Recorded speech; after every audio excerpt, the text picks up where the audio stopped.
get a perfect fitting wig, it's crucial to get the right measurement beforehand. If your wig turns out too big, it won't sit naturally on your head.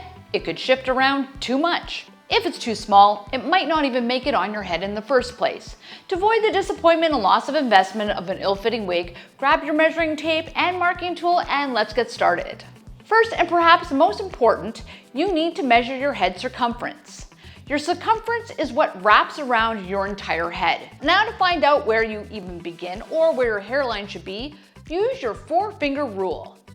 Take your hand, putting your thumb down, place your 4 fingers just above your eyebrows. Where the top finger lands is where your hairline is. Mark it down. Next, take your measuring tape and start right at the center. Stretch it behind your head, taking it behind the ears to the nape of the neck, wrapping it all the way around until you meet the center again. This is where you get your circumference. Make sure you write it down.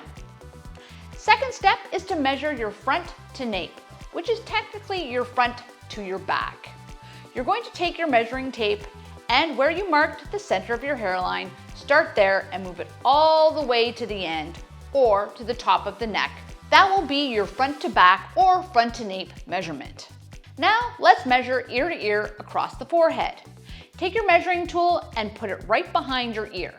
You're going to go along your marked hairline until you reach the other side behind that ear. Next, we'll do the exact same thing but across the top of the head. So, ear to ear across the top. Place the measuring tape behind the ear again, but this time stretch it over the top of your head until you get to the other side. Stop right at the ear. This is your top measurement.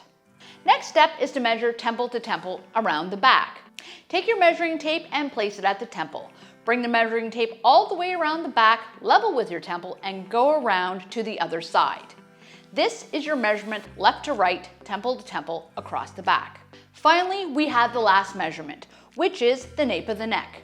For this, it usually starts at the back of the ear and goes across the neck until you reach the other ear. And that's it. You have all the measurements you need for a full cap wig order. Go to our website, www.superhairpieces.com, to check out our wigs and order yours today. Subscribe and hit that notification bell for more tutorials like this one, and we'll see you next time. Bye.